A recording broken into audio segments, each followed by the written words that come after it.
Salam alaikum Azul Filaoun. Bonsoir. Pendant les premières années du mandat de Bouteflika, l'Algérie a connu une forte croissance due à deux facteurs majeurs sans rapport avec lui. Une augmentation significative des revenus pétroliers et des pluies abondantes. Il n'a pourtant pas su profiter de cette aubaine, il n'a pas tenu les promesses qu'il avait faites, notamment la réforme des universités, de l'école, de la justice, ouverture politique, l'administration nationale et du système bancaire.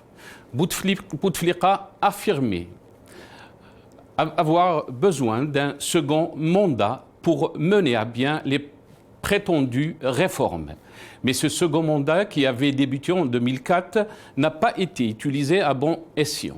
Au lieu de développer le pays, il a passé son temps à consolider son pouvoir et à remettre en question les avancées limitées de la démocratie de l'Algérie qu'avait enregistré depuis l'introduction du multipartisme et de la liberté de la presse en 1989. Pour ce faire, il a mis en place un système dans lequel les institutions étaient au service de quelques individus, dont des membres de sa famille qui lui étaient fidèles. En l'absence d'une véritable économie productive, l'Algérie, sous le règne de Bouteflika, dépendait exclusivement de la rente pétrolière, qui était redistribuée à des clients cooptés, engendrant une corruption endémique, jamais vue en Algérie. Poussé par une conjoncture favorable, le feu Bouteflika a mis à profit les richesses du sous-sol algérien pour asseoir sa popularité et rassurer son empire sur le pays. Une gestion court-termiste qui a entraîné le pays dans une spirale d'autoritarisme et de pauvreté. Bouteflika a mis à l'écart les partis d'opposition, sauf deux d'entre eux, qui pouvaient difficilement être d'opposition. La soi-disant coalition présidentielle était composée du FLN et de son frère jumeau, le RND. Non content d'avoir obtenu ces deux mandats, le régime de Bouteflika a décidé en 2008 d'amender la Constitution pour supprimer la limite des deux mandats et préparer le terrain pour sa présidence à vie. 5 ans plus tard, bien qu'incapable de communiquer et confiné en raison du deuxième AVC dont il a été victime, Bouteflika, ou plutôt son entourage, a cherché à briguer un 5e mandat afin de pouvoir rester au pouvoir jusqu'à sa mort. Durant les 7 dernières années de sa présidence, l'Algérie a donné l'impression d'être un navire sans capitaine, un régime qui navigue à vue. Le président apparaissant rarement en public, lorsque c'était le cas, il avait l'air pitoyable. Ses acolytes voulaient que le sultan se montre, même rarement, afin de pouvoir justifier son maintien au pouvoir pour conserver leurs privilèges et continuer à dilapider les ressources du pays. Même si elle n'est pas ouvertement et officiellement posée, dans ce régime du secret et du déni, la question de la succession hante les corridors du pouvoir et nourrit chaque jour de nouvelles spéculations, de temps que le prochain scrutin présidentiel était prévu pour 2019. Après 20 ans de règne à la tête de l'État, longévité exceptionnelle pour l'Algérie, quel était le rôle exact du feu Bouteflika, cloué sur son fauteuil roulant par la maladie et reclus dans son palais médicalisé de Zeralda? Est-ce lui qui, en septembre 2015, a ordonné la mise à la retraite du tout-puissant général Toufiq? Est-ce lui qui, un an plus tard, a contraint à la démission l'un des ennemis mortels de Toufiq, l'ex-secrétaire général du FLN, Ammar Saadani? Est-ce lui encore qui s'exprime par la bouche de son jeune frère Saïd?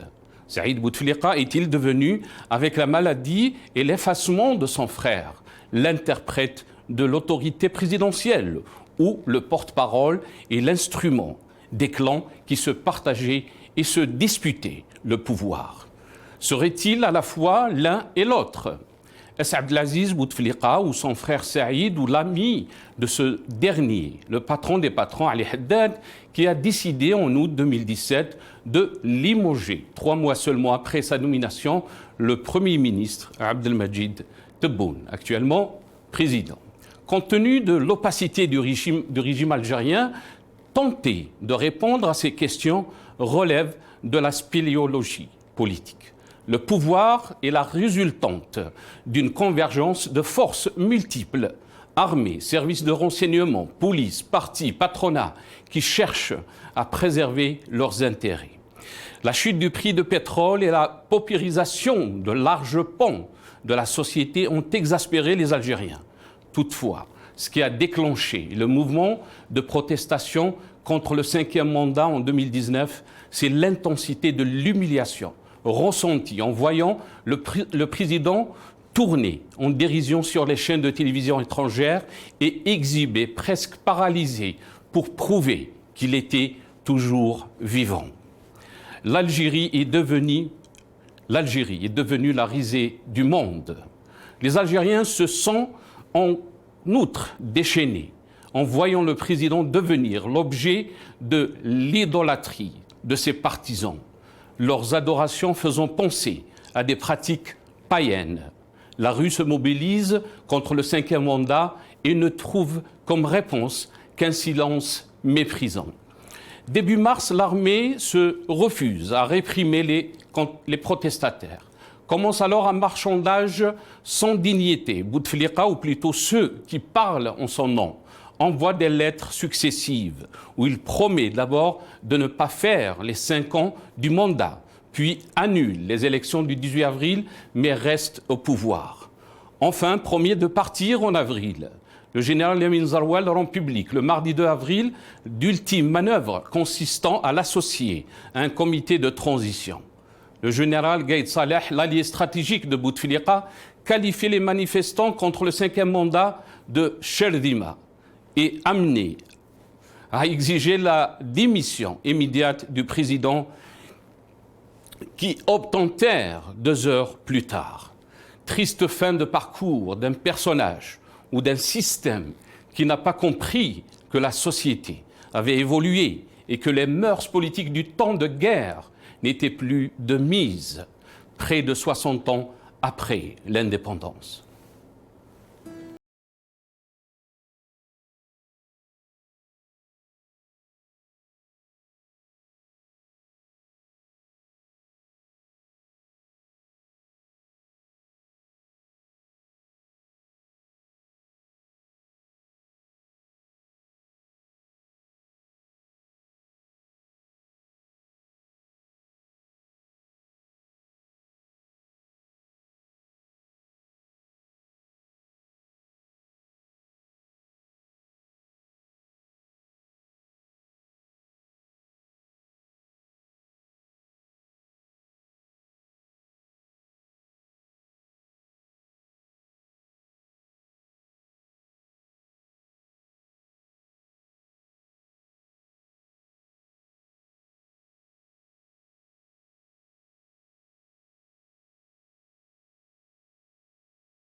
Hirak 2019-2022, couverture spéciale donc aujourd'hui, qui va commencer aujourd'hui.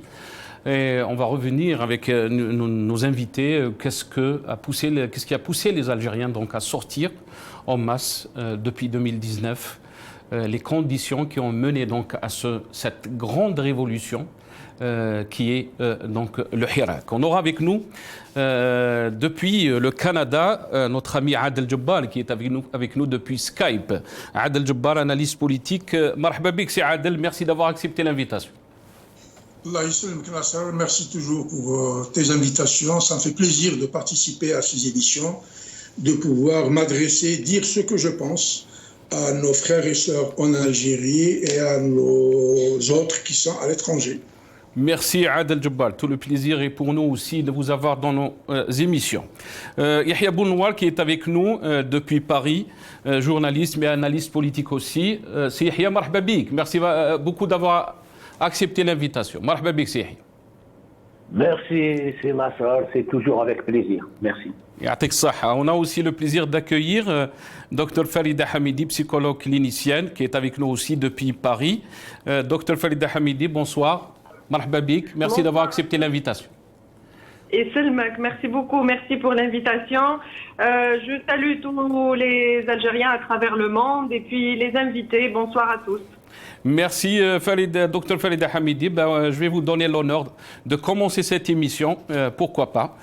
Farida Hamidi, donc 3 ans après le début de cette révolution, mais les questions qu'on se pose aujourd'hui, qu'est-ce qui a mené à cette révolution, les conditions qui ont mené à cette révolution, pourquoi le peuple algérien est sorti donc en 2019, en février 2019. On va revenir bien sûr sur Kharrata, sur Khanchela aussi, mais aussi sur cette grande marche du 22 à Alger. Farida Hamidi. Alors, de toute évidence, le cumul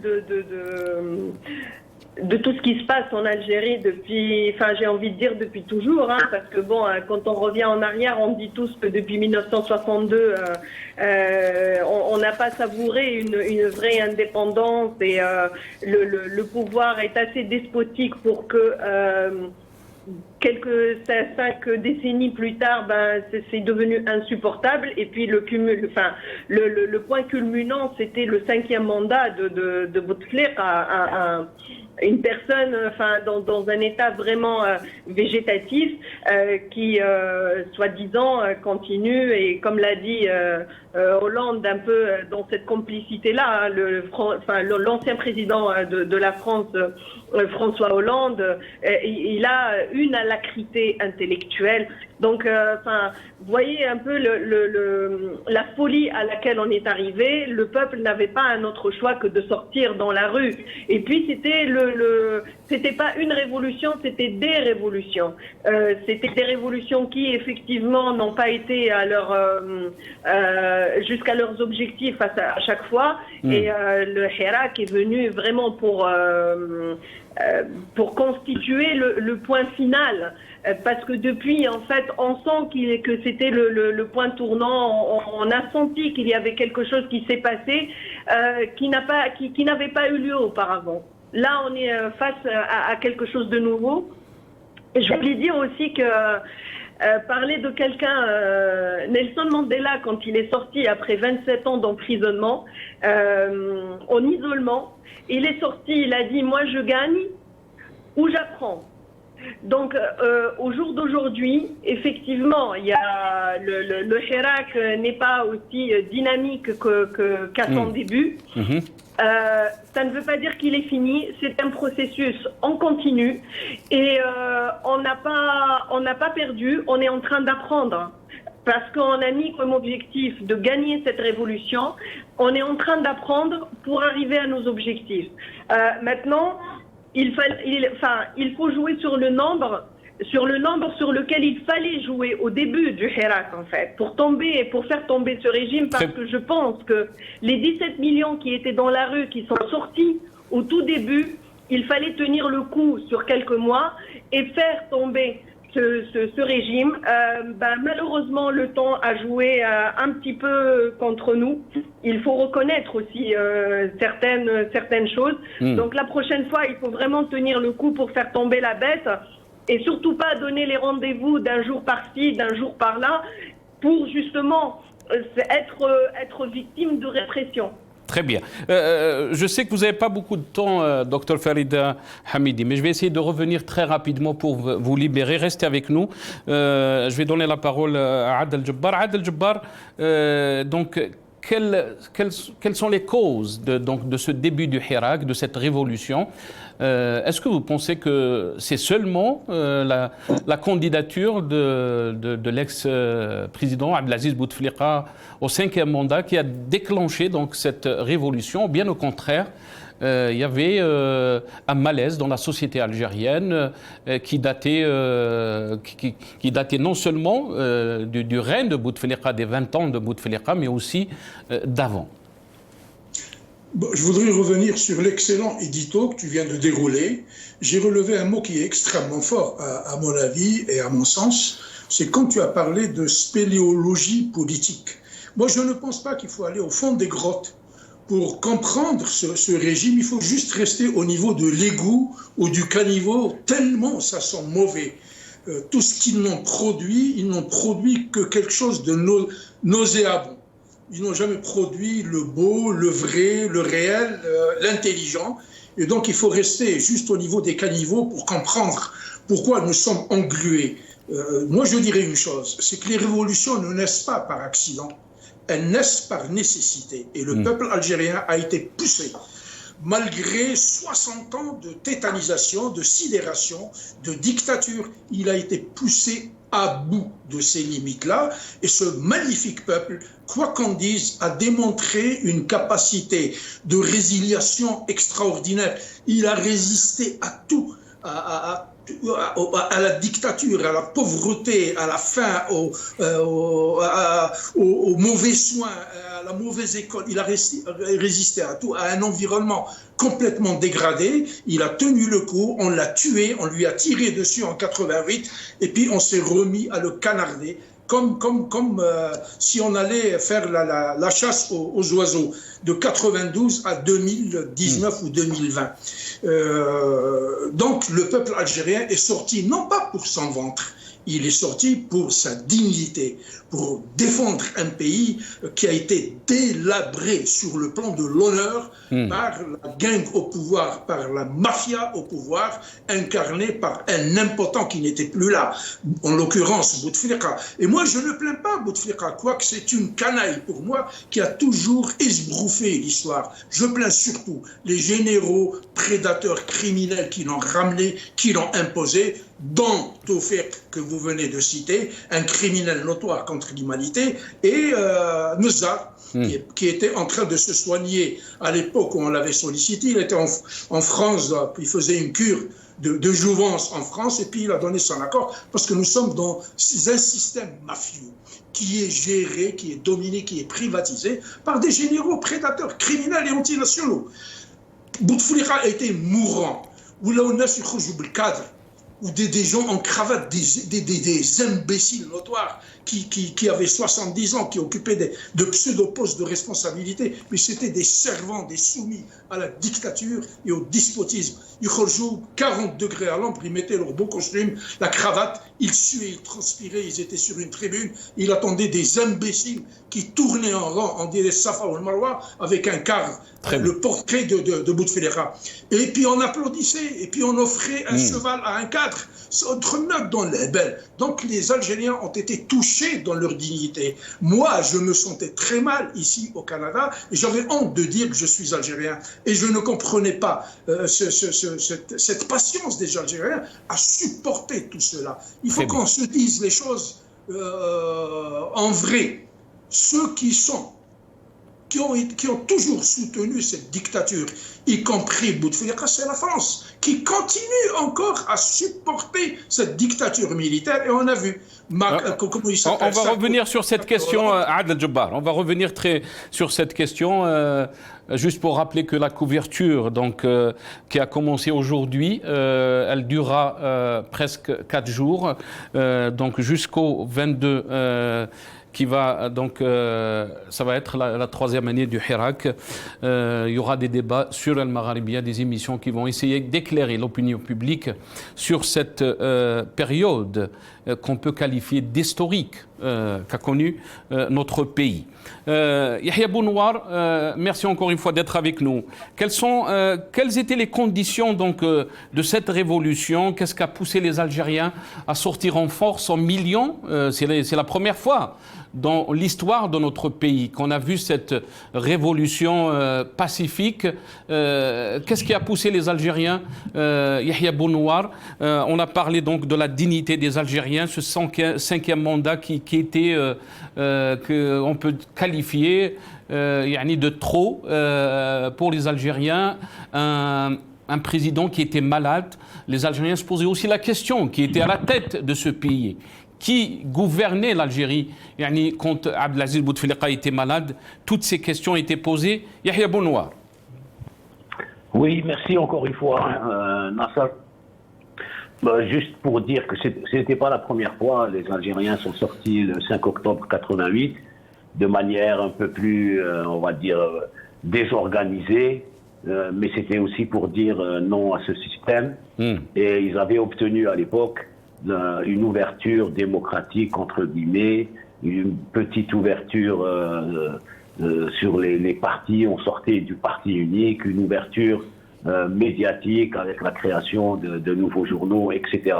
Et puis tout ça, les généraux ont mis fin à cette tentative en janvier 92 avec un coup d'État. En 2019, ils sont ressortis parce que rebelote.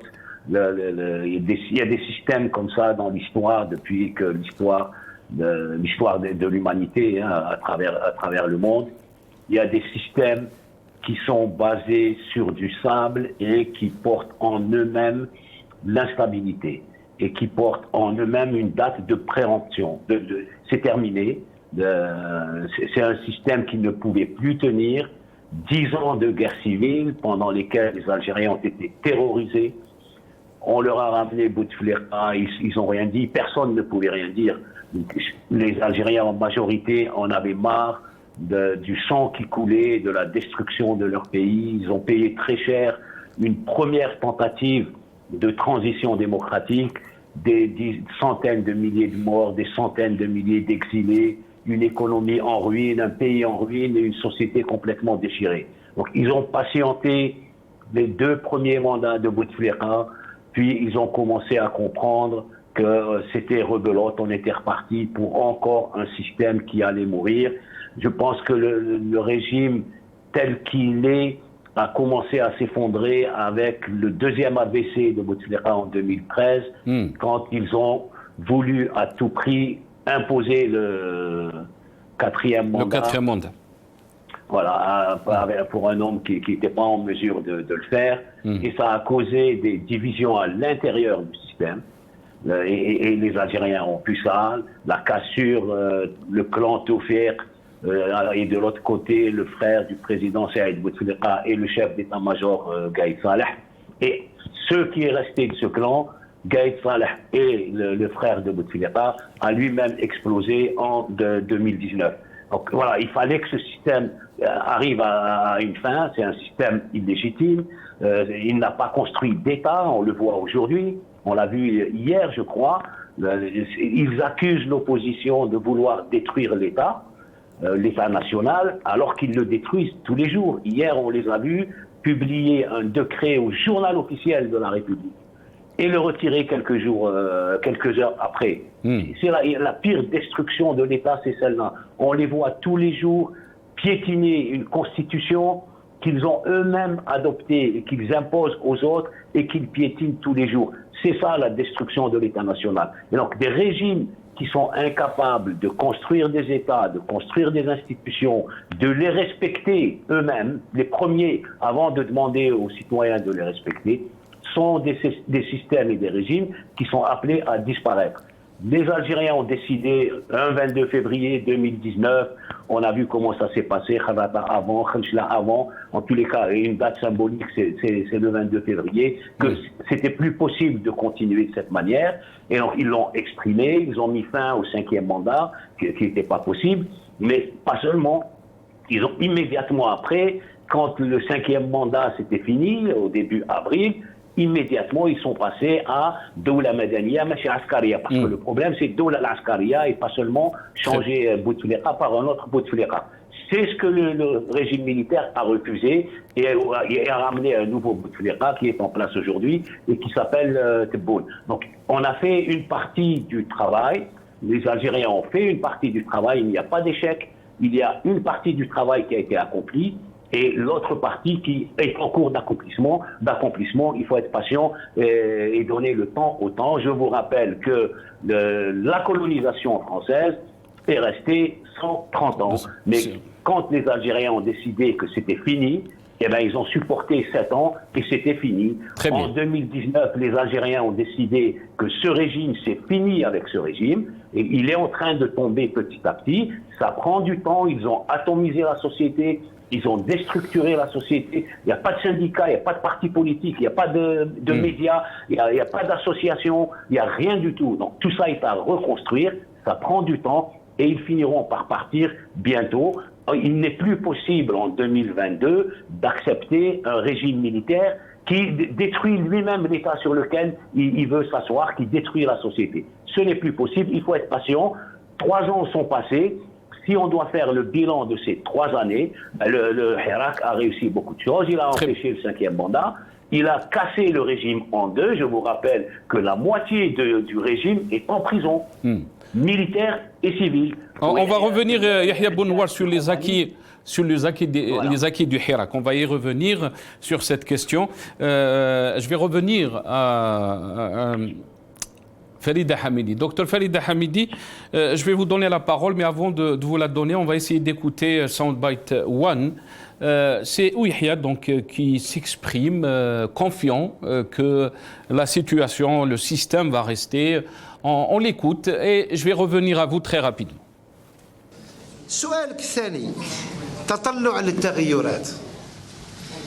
أنا نقدر نراهن معكم رهان مقبول ما فيهش الربا مباح يجوز حلال ولا نراهن معكم باللي الصيف راه وصل نخرجوا من الصيف وتلقاو البلاد تمشي كيما راهي تمشي درك. ما كان تغيير على مستوى المؤسسات، ما كان مانيش عارف واش راهي تستنى الناس وقال لك هذه راهم يطيبوا.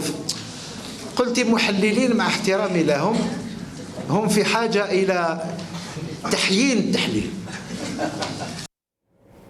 Ça c'était donc Ouihia, très confiant que rien ne va changer. On va écouter le soundbite 3 aussi qui parlait de la rue Ouihia. On écoute Ouihia. سؤالك الثاني المقاطعين أحرار يقاطعوا على روحهم، حب يقاطع يقاطع، هذه ديمقراطية.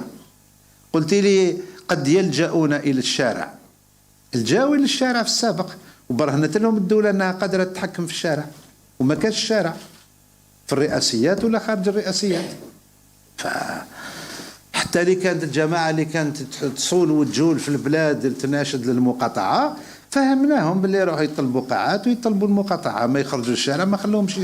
هذا نتكلم كسلطة، ما خلوهمش يتحكموا في الشارع ولا يديروا فوضى في الشارع. شكرا. Docteur Farida Hamidi, est-ce que vous pensez que le régime, et là je parle du temps de Bouteflika, a sous-estimé la colère qu'il y avait dans la société et c'est ce qui l'a mené, c'est ce qui a mené à ce 22 février 2019. Absolument, ça les a fait sortir de leur toute-puissance, de la pensée absolue. Il n'y a pas pire pour des États comme ça que les mouvements spontanés, et je dis bien les mouvements spontanés de la population, pour lesquels ils ont été très surpris. Absolument, bien sûr. Donc, c'est une remise en question totale de leur positionnement par rapport à ça. Par contre, là, dans sa déclaration, c'est vraiment la reconnaissance que c'est pas un État démocratique. Parce que si vous voulez, sur le plan de la communication, c'est une phrase qui est complètement paradoxale. Parce que d'un côté, il dit على كل حال démocratie, d'un autre côté, احنا نعتنا لهم باللي الشارع ما يديرولناش الفوضى في الشارع. Et accessoirement, il faut laisser quelques-unes aussi faire leur sieste. Voilà. Donc le peuple leur a bien montré que si on veut, on vous empêche de faire la sieste. Vous ne pouvez pas dormir du tout, même la nuit, ils les ont empêchés de dormir.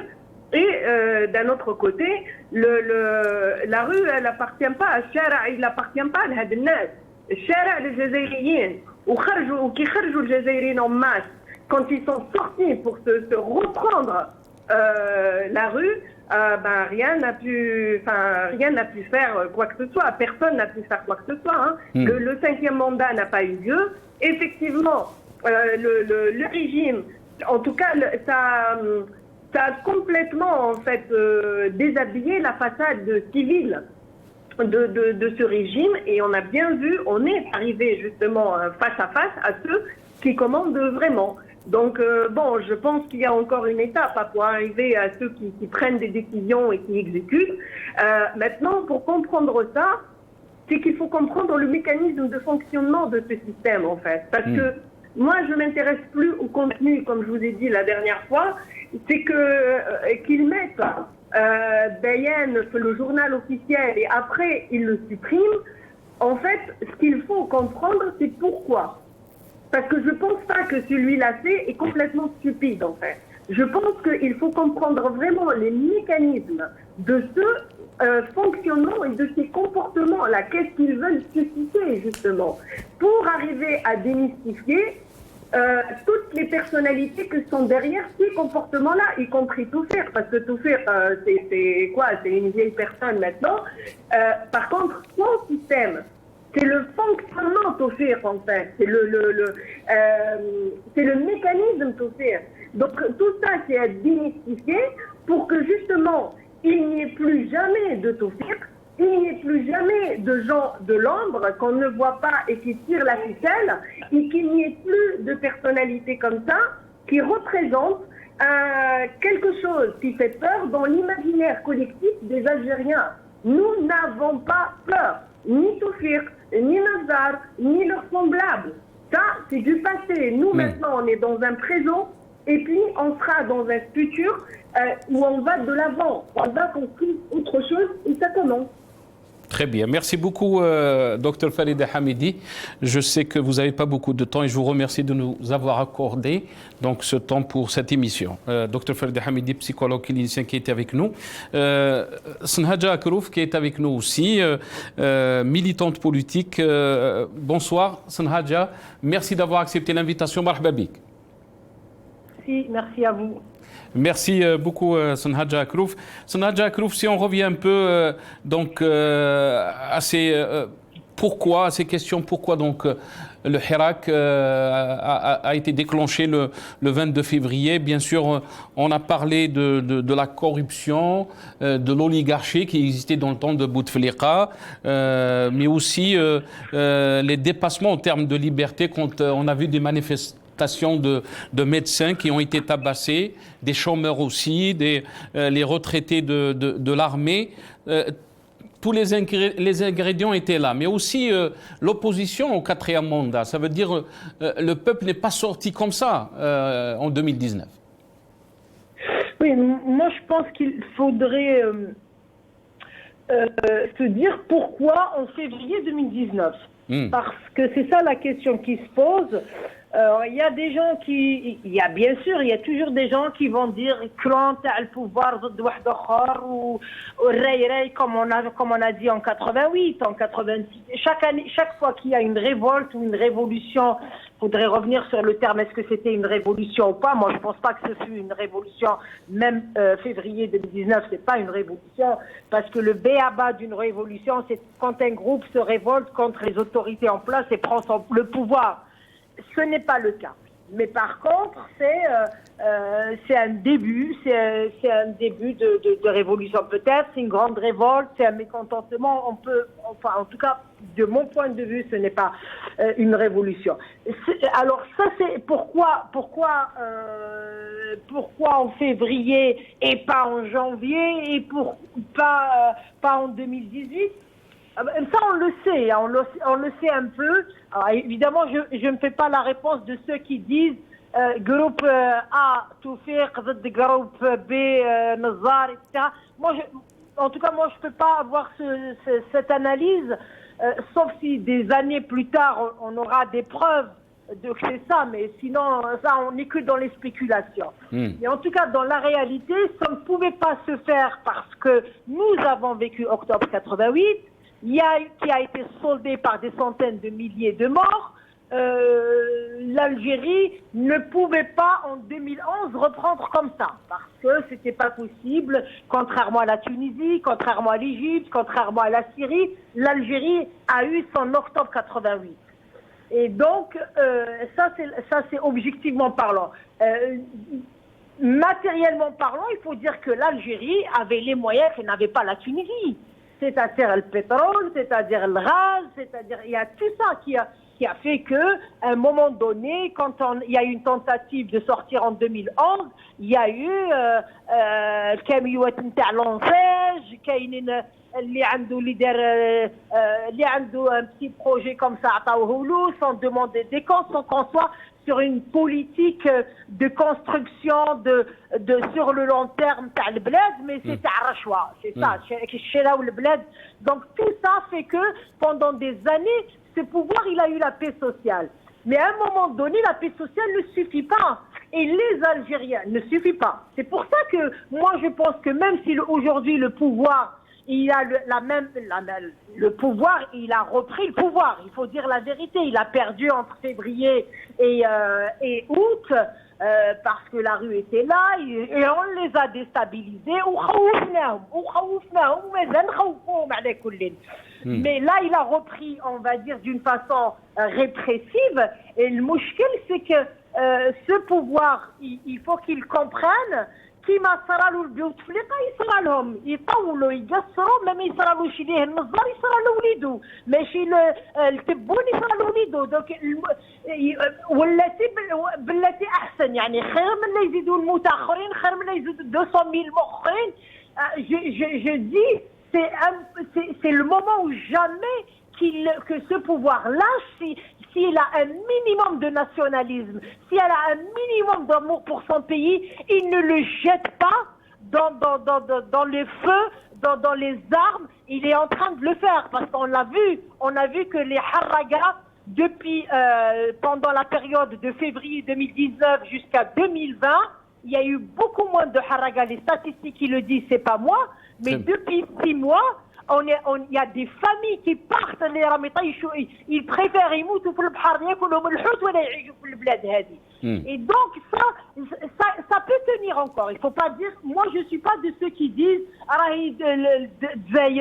parce qu'il y a toujours des gens qui disent مازالنا حنا ناكلوا مازالنا نشربوا ماناش فيسكي سوريا نطلبوا grâce à l'armée البلاد هذه. Mais ça ne va pas tenir. Moi, je m'adresse toujours aux gens qui soutiennent ce pouvoir. Parce que c'est acquis, ils ont compris, il n'y a pas de problème. Mais ceux qui pensent que grâce à l'armée, les rails bled ma tahetch, je dis, grâce à l'armée, les gens raient taïch ouled, les jeunes, je travaille avec eux. Quand vous les voyez, vous pleurez parce que le كنجاو في بلاد حنا ماناش تونس حنا ماناش من البلدان هذوك الفقيرات اللي عندنا الامكانيات باش يلقاو الخدمه لاولادنا وباش mais malheureusement c'est pas le cas et ça va de pire en pire. Ça va de pire en pire. Juste, je voulais juste moi je suis plutôt d'accord avec vous, je diverge un peu avec monsieur Bonouar.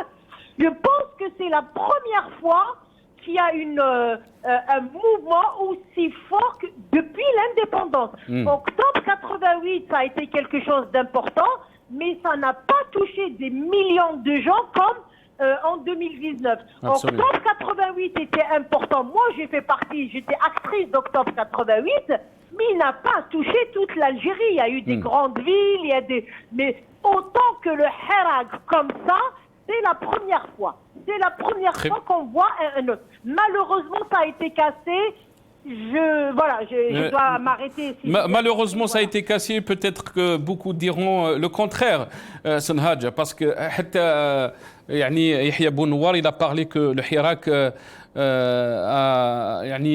est arrivé à fragiliser ce système, le fracturer, si on peut dire. Même le président Macron avait parlé que le Hirak avait fragilisé le système militaire, donc il a qualifié le système politique algérien de système politico-militaire.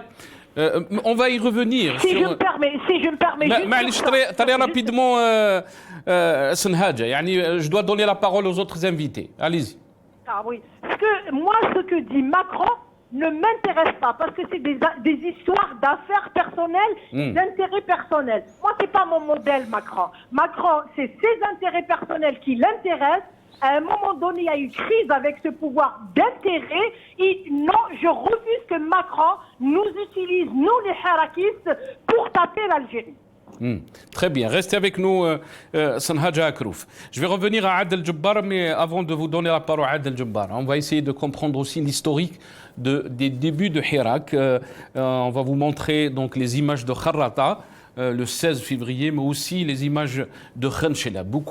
Vous avez même parlé de la décision du 5e mandat qui a fait déborder, la goutte qui a fait déborder de trop, qui a fait déborder donc, le vase. Ça a été senti comme une insulte pour les Algériens. On regarde ces images, donc Soundbite 4 pour les amis de la régie, et je reviens à mes invités.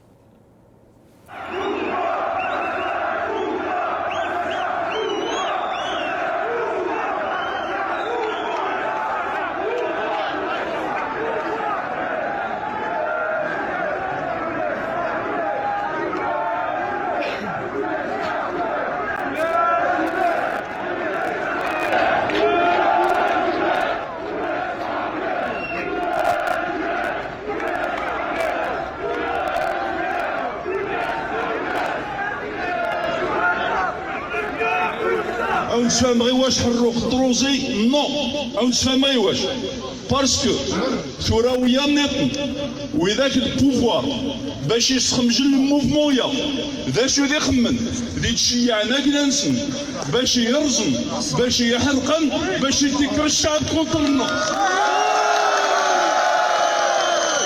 نكوني Donc ça, c'était Kharrata le 16 février 2019.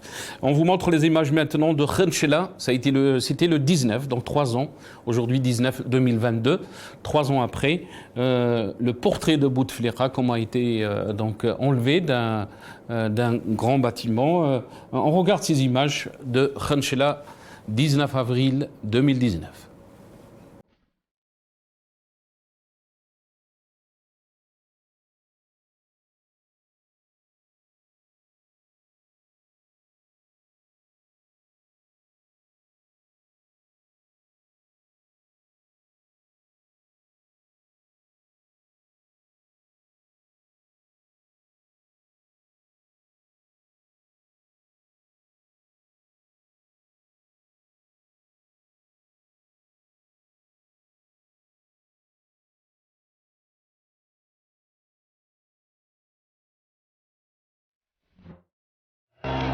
موطني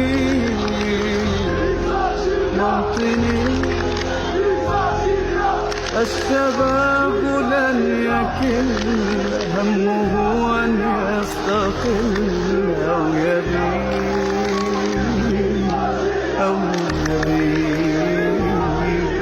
نستقي من الردى ولن نكون للعذاب كالعبيد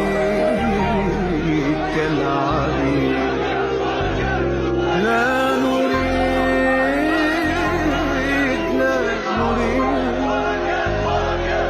ذلنا المؤبدا وعيشنا المنكدا ذلنا المؤبدا وعيشنا المنكدا لا نريد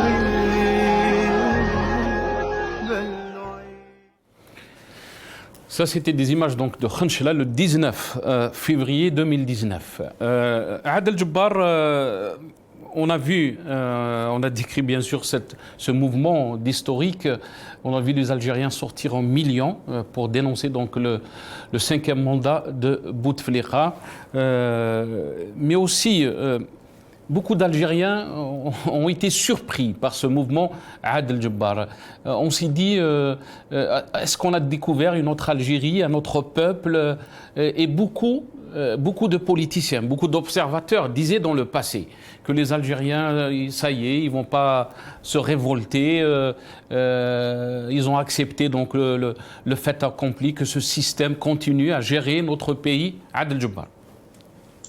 Non, encore une fois, c'est une vision très caricaturale du peuple algérien. C'est despotes qui nous ont commandés de force depuis 62 n'ont pas compris qu'à chaque moment de la vie, il y a un nouveau peuple qui naît. Nous, on le sait parce que nous avons été victimes de ce régime criminel. Et donc, nous étions en train de voir que la démographie aidant, ce peuple-là était en train de changer.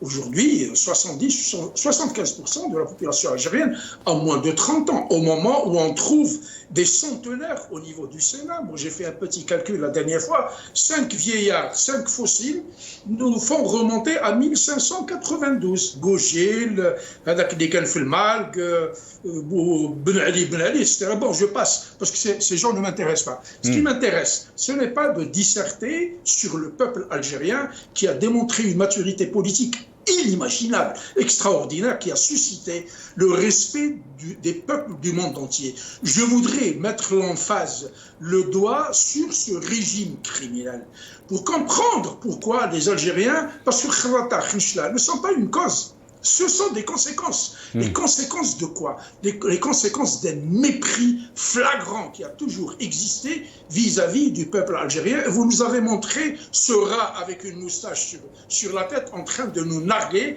et de nous insulter et de nous défier pour dire aujourd'hui, c'est ceux qui Zarnaji, qu'est-ce qu'il disait à l'époque?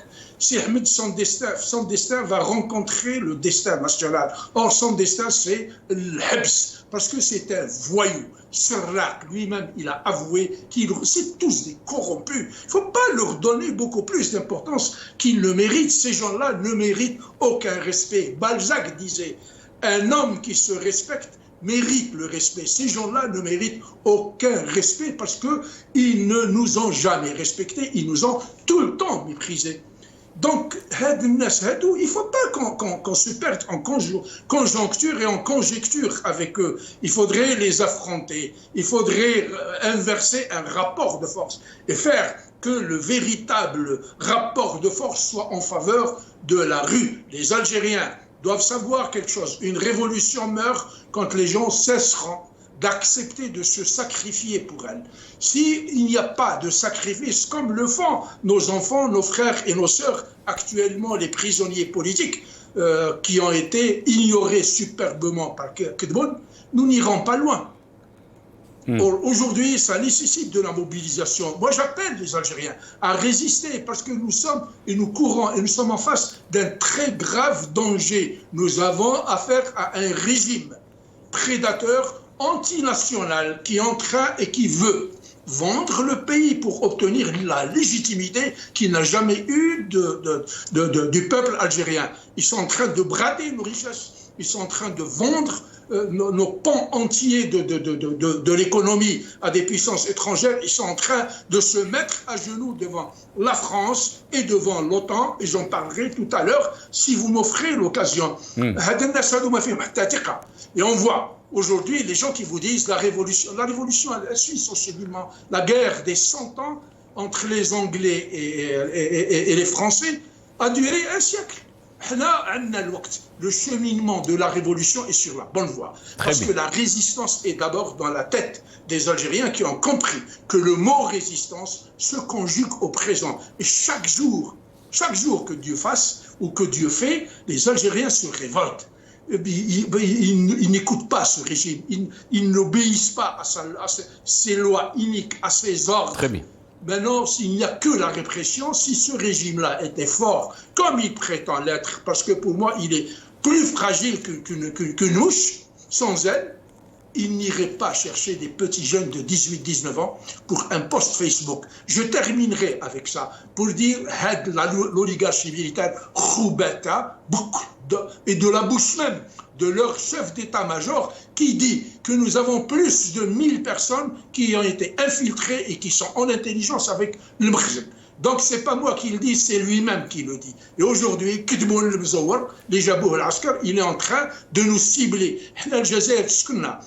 On peut tirer le rideau et dire on n'a plus rien à voir avec ce pays-là. Parce que nous sommes bien, notre vie est ailleurs, la vie de nos enfants, de nos petits-enfants est ailleurs. Donc, qu'ils cessent de nous baratiner avec leurs histoires, de nous mentir. Très bien. Nous sommes des Algériens, nous le resterons. L'Algérie restez avec nous, Adel Jabbar. Jusqu'à notre mort. Restez avec nous, Adel Jabbar. On va donner la parole à Yahya Bounouar. Yahya Bounouar, la candidature de Bouteflika pour le 5e mandat a été annoncée, bien sûr, en 2019. Je pense que c'était le 9 février 2019, à la salle Ovale. On regarde donc ces images, Soundbite 2, on regarde ces images et je reviens à vous, Yahya Bounouar. صاروا لإعلان مرشح الأفلان لرئاسية 2019. اسمكم جميعا وبمنتهى الفخر والاعتزاز وتأسيا بقيمنا الراسخة من واجب الامتنان للمحسنين والعرفان لأصحاب الفضل وأهل العطاء يشرفني أن أعلن أن جبهة التحرير الوطني ترشح المجاهد عبد العزيز بوتفليقة للانتخابات الرئاسية القادمة. هي مطلبكم ومطلب المواطنين في كل ربوع الجزائر الحبيبة. Yahya Bounouar.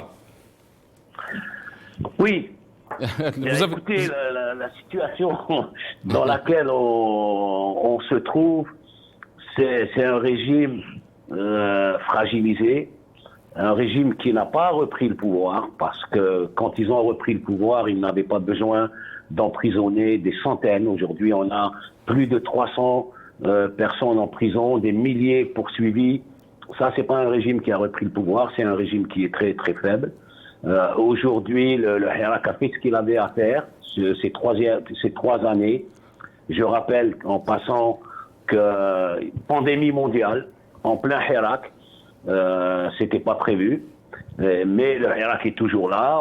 Quand on voit ce qui se passe ces derniers jours avec des arrestations au quotidien, on sent que le régime a peur. Ils ont peur de quoi? On ne sait pas quoi. En tout cas, ils sont pas tranquilles, ils sont faibles, affaiblis, et qu'il faut aujourd'hui réfléchir et passer à une autre étape du Hirak. Chaque moment a ses objectifs. Les 3 premières années, on va exclure une année où c'est la pandémie mondiale.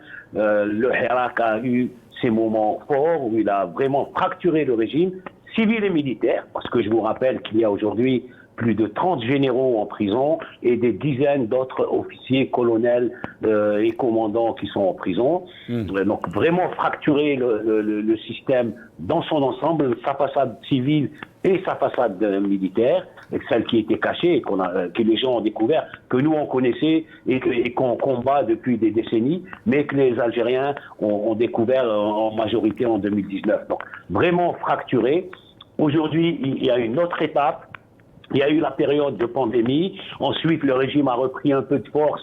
Mais quelle force? La répression, les arrestations. Donc, il n'est pas tranquille. Un régime tranquille, c'est quelqu'un qui n'a pas besoin d'emprisonner qui que ce soit. Les 2 derniers mandats de Bouteflika n'avait pas besoin de mettre en prison les gens puisque ils avaient fait main basse sur le pays. Ce qui n'est pas le cas aujourd'hui. Donc, aujourd'hui, il faut réfléchir à la prochaine étape. Il y a le 22 février, on entend notamment des appels à sortir, ne serait-ce que pour commémorer le 3e anniversaire. Il y a demain une grande manifestation à Paris pour le commémorer le 22 février. Donc le Hirak continue. Et ils ont évidemment, il y a eu des diverses tentatives pour étouffer tout cela. Ça ne marche pas. Il y a des tentatives pour étouffer à l'intérieur. On verra ce que ça va donner.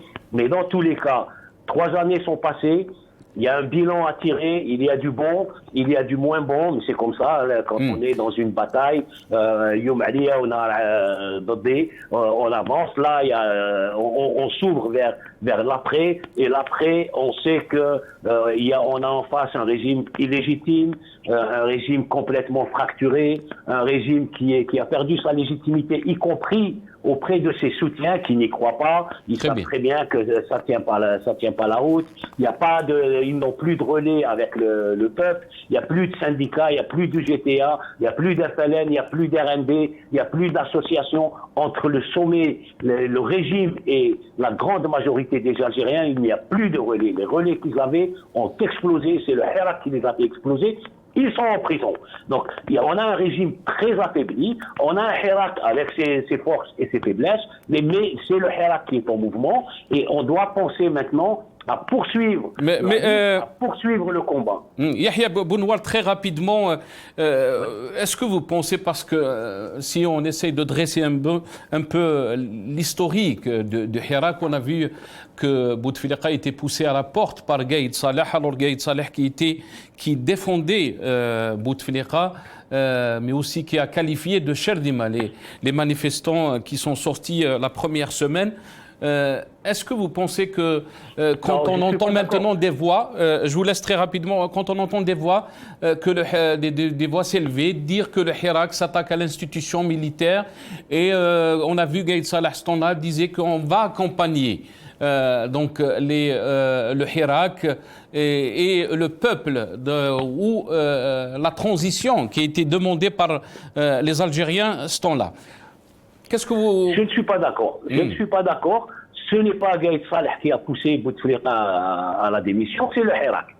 Bouteflika avait annoncé, de ne plus se présenter, de terminer son mandat jusqu'au 24 avril. Et Gaïd Saleh en a fini au 1er avril, parce qu'entre le 1er et le 24, il voulait se débarrasser de Gaïd Saleh. Donc ce n'est pas vrai. Celui qui a fait tomber Bouteflika et qui a arrêté le 5e mandat, ce sont les millions de gens qui sont sortis dans la rue. 2, l'armée a fait un coup d'État. Je vous rappelle que le 25 juillet 2019, Ben Saleh, chef de l'État, a publié un communiqué qui est sur le site de la présidence de la République jusqu'à maintenant, dans lequel il annonçait la libération des prisonniers, il y en avait quelques dizaines, dans Borga, l'ouverture du champ politique, l'ouverture du champ médiatique. Le 31 juillet, Gaïd Saleh, 5 jours après, a fait un discours, a fait un coup d'État et il a dit il n'y aura ni libération des prisonniers, ni ouverture du champ politique, ni ouverture du champ médiatique. Donc le Hirak avait gagné, a battu la façade civile du régime et les militaires ont décidé que non, encore une fois. Donc on ne va pas travestir l'histoire, elle s'est passée il y a 3 ans, on était tous là. Ce n'est pas quelque chose qui s'est déroulé il y a 100 ans et sur lesquels les historiens ne sont pas d'accord. C'est quelque chose qu'on a vécu tous ensemble. Donc voilà, on revient aux choses réelles. C'est le Hirak qui a fait tomber Bouteflika et non Gaïd Saleh. C'est le Hirak qui a fracturé le régime. C'est le Hirak qui a, sous la pression du Hirak, qu'une grande partie du régime est en prison civile et militaire. C'est le Hirak qui, aujourd'hui, maintient la pression et qui fait que les gangs se disputent entre eux. S'il n'y avait pas de Hirak, croyez-moi, ils ne se disputeraient pas entre eux. Ils prendraient leur verre ensemble et ils rigoleraient sur notre dos. Tant qu'on maintient la pression, chacun va essayer de sacrifier l'autre. Alors ils ont la répression, bien sûr, mais quand un système, un régime est obligé de réprimer, c'est qu'il est faible et qu'il n'est pas tranquille. Quand on a la légitimité, quand on est reconnu par son peuple, on ne met pas les gens en prison. S'ils le font, regardez comme ils sont terrifiés pour le 22 ils ne savent pas, ils sont terrifiés. Nous, on ne sait pas en tant que militants. On pousse les gens, évidemment, c'est notre droit. نحرض الناس، oui, نحرض الناس، نحرض الناس يدافعوا على حريتهم، نحرض الناس يدافعوا على كرامتهم، نحرض الناس يدافعوا على الحقوق تاعهم. Bien sûr, mais eux sont terrorisés. Regardez comment ils mettent les gens en prison. On ne sait pas ce qui va se passer. Mais notre devoir de militants est de continuer la lutte, continuer le combat, éclairer les gens, leur expliquer que de toutes les manières, s'ils ne luttent pas, ils n'auront rien. Donc, ils luttent. Le résultat, on ne le sait pas. Le résultat, il peut venir demain, il peut venir dans un mois ou dans un an. Mais il ne viendra que si on lutte et que si on se bat pour ses droits et pour sa dignité. Restez avec nous, Yahya Bounouar. Saïd Salhi, vice-président de la Ligue algérienne des droits de l'homme, nous a rejoint. Saïd Salhi, bonsoir, merci d'avoir accepté l'invitation. Marhaba bik. Bonsoir, merci à vous, merci pour l'invitation et bonsoir aux invités. Est-ce que vous pensez, Saïd Salhi, que le régime a été fragilisé, si on peut dire, par le Hirak, sachant que le régime a tout utilisé pour essayer de diviser le Hirak, surtout le régionaliser, si on peut dire. Et la répression qu'on a vue s'est abattue sur les Hirakistes. Jusqu'à aujourd'hui, on compte plus de 300 détenus et un bon nombre d'entre eux sont en grève de la faim. Quelle est votre lecture, Saïd Saleh? Oui, bon, la seule lecture que je peux faire aujourd'hui, c'est que le 19 février 2019 a été un tournant. C'est vraiment un tournant dans l'histoire du pays. Le peuple algérien qui est sorti dans la rue 2019 a posé un problème de fond, c'est un problème de système, c'est un problème politique, c'est un problème de gouvernance. Depuis, la question reste pertinente, elle reste totalement posée. Les termes de la crise sont encore là et sont toujours là. Si vous voulez, aujourd'hui, voilà, le pouvoir tente bien sûr de reprendre sa légitimité, tente de recoller du morceau, tente de résister face justement à cette quête populaire, au point même, voilà, d'aller, voilà, vers la répression, d'aller vers tous les moyens qu'il a utilisés. Mais je dirais, voilà, le peuple est toujours là, il résiste.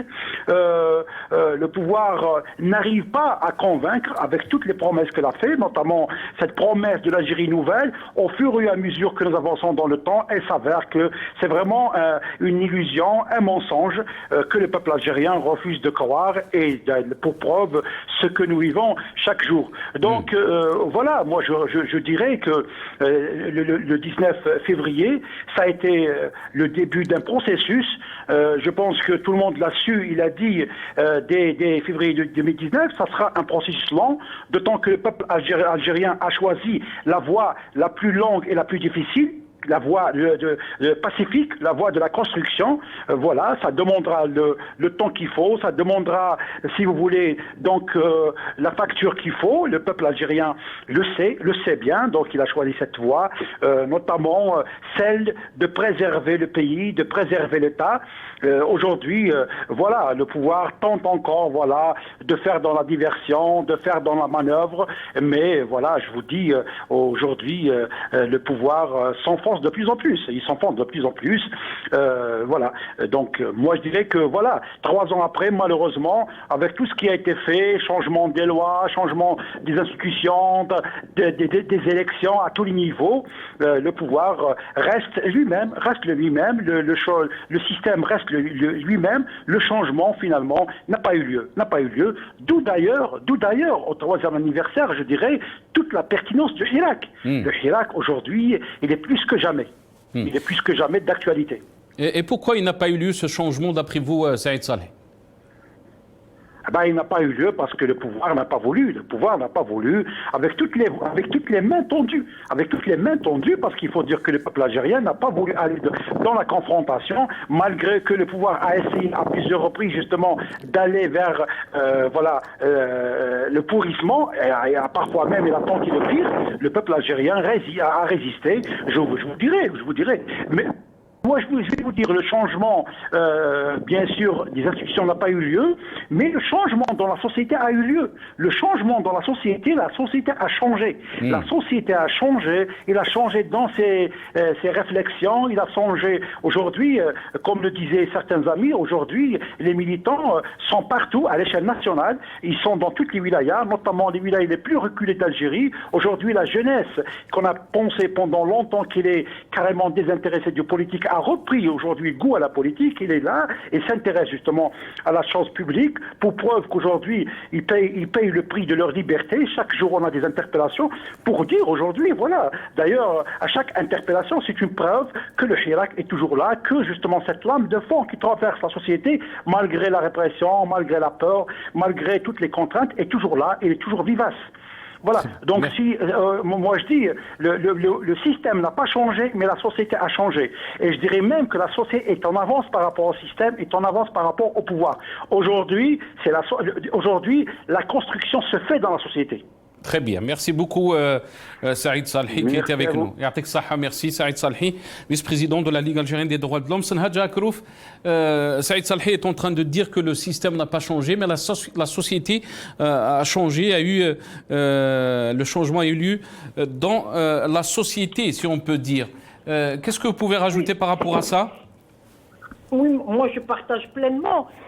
Il y a à peine 2 ans, on ne pouvait pas voir le drapeau, enfin l'emblème amazigh de l'identité amazigh qui ne veut pas dire celui qui remplace le drapeau algérien. Aucun des militants, en tout cas, à part les séparatistes, aucun des militants de Tamazight ne veut remplacer ce drapeau par le drapeau algérien, il y a 3 ans, c'était inimaginable de voir cet emblème في Souahran ou في Annaba ou le Hirak a donné cette avancée que tous les Algériens se reconnaissent dans cette identité. La société a changé aussi, ou dans le sens où في بلاد القبائل جاو الناس من واد سوف واحد جا من l'ouest algérien qui est mort d'ailleurs. Et donc ça veut dire que le truc de la division avec Sharqi ou avec Gharbi, en tout cas le Hirak est venu mettre fin, peut-être pas, il y aura toujours des gens qui disent que Zouawa ou Zouab ou machin, et inversement certains minoritaires berbères ou kabyles ou machin qui te disent que l'arabe ما يفهموا والو في الدنيا. Il y aura toujours de toutes les façons. Mais on a vu la solidarité quand il y avait les incendies de la Kabylie, Senhadja Akrouf, la solidarité des Algériens de partout en plus quand ils veulent.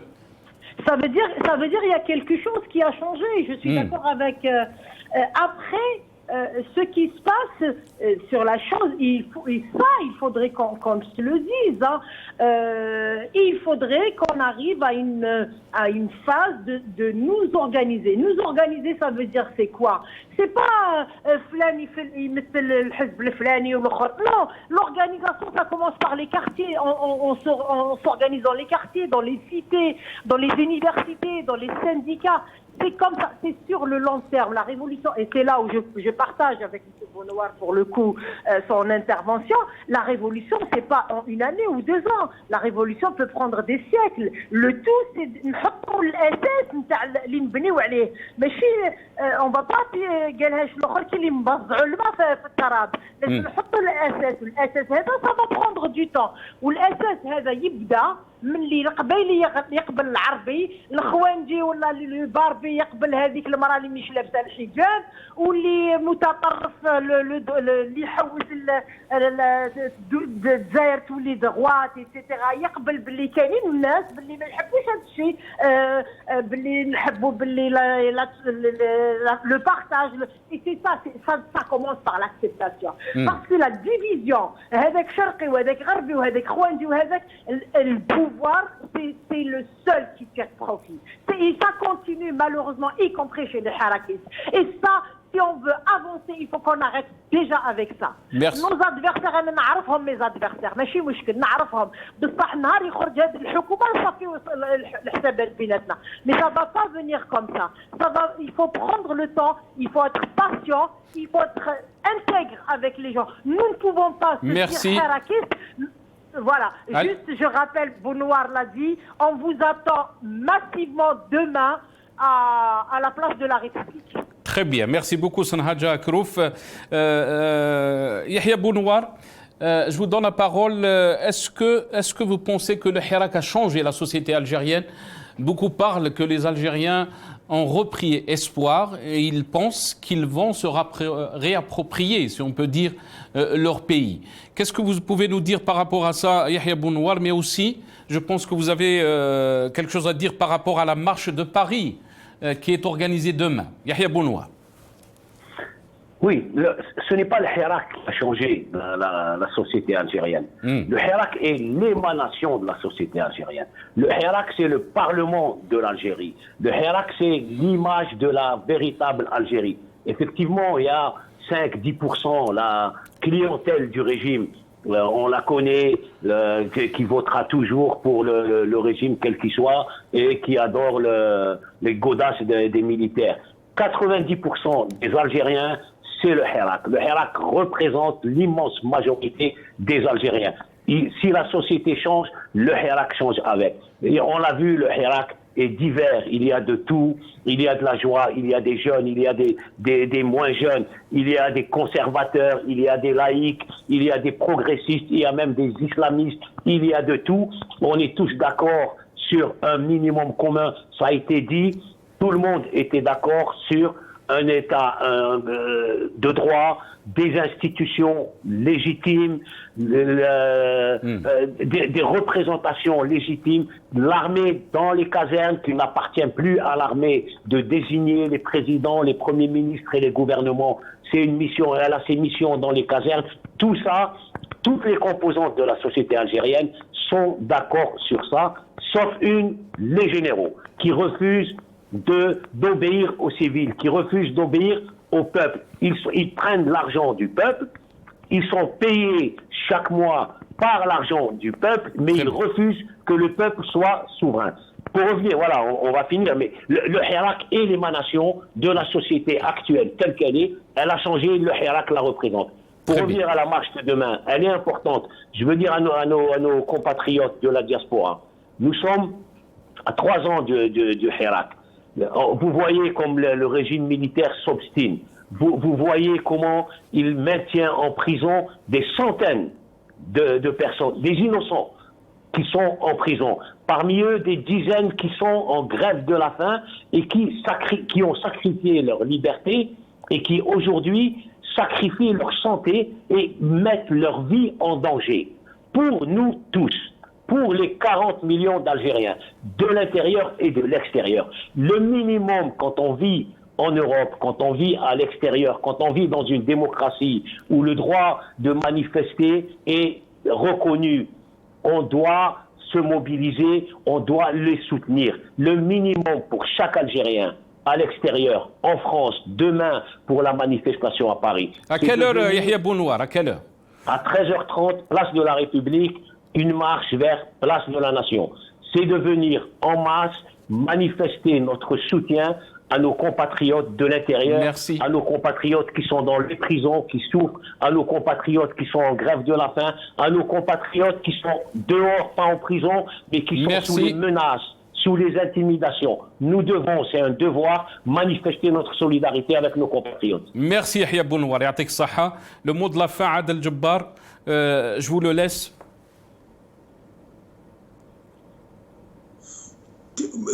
On n'arrive plus à dire quoi que ce soit.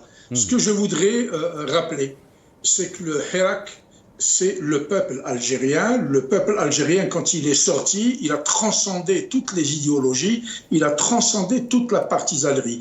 Que ceux qui sont en train de nous dire ceci ou cela, il faudrait qu'on fasse...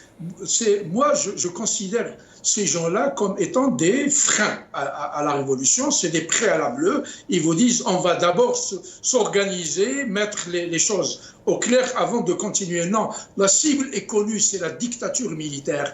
Pour verser un peu de l'ben dans l'eau de Yahya, je rappelle que Gaïd Saleh, ce n'est pas lui qui a enlevé Bouteflika, c'est le peuple algérien qui a poussé Gaïd Saleh a protégé sa gamelle. Il a toujours résisté pour faire passer le 5e mandat.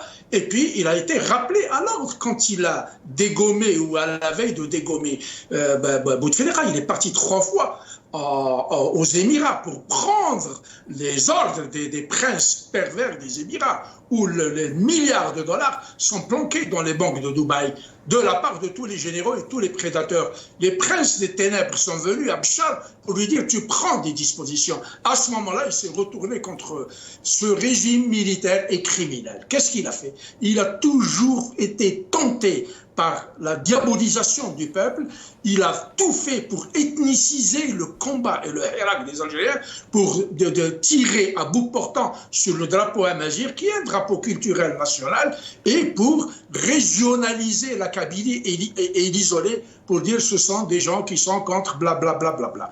Moi, ce que je voudrais dire aux Algériens, je voudrais leur dire, n'ayez pas peur, transcendez vos peurs, parce que quand vous avez peur, Merci. la peur ne fait pas reculer le danger. Prenez-vous en charge, sinon c'est l'esclavage et la tyrannie qui s'installeront à vie dans ce pays-là. Ne donnez pas la chance à des antinationaux de jouer avec le destin de notre pays et le destin de nos enfants et de nos petits-enfants. Affrontez-les, n'ayez pas peur. Si vous ne voulez pas sortir, restez chez vous, baissez le rideau. Merci Adel Jabbar. Adel Jabbar. Je m'excuse parce qu'on est arrivé à la fin de cette émission. Le temps nous a pressés. Je vous remercie Adel Jabbar qui était avec nous depuis le Canada. Je remercie aussi Yahya Bounouar, journaliste, analyste politique, qui est avec nous depuis Paris. Dr Hamida Farida Hamidi, psychologue clinicienne, mais aussi Saïd Salhi, vice-président de la Ligue algérienne des droits de l'homme. Et enfin, je remercie Sanhaja Akrouf, militante politique. Merci à vous d'avoir suivi cette émission. La couverture spéciale continue sur la chaîne Al Magharibiya. Je vous laisse avec ces belles images. Bqaw ala khair.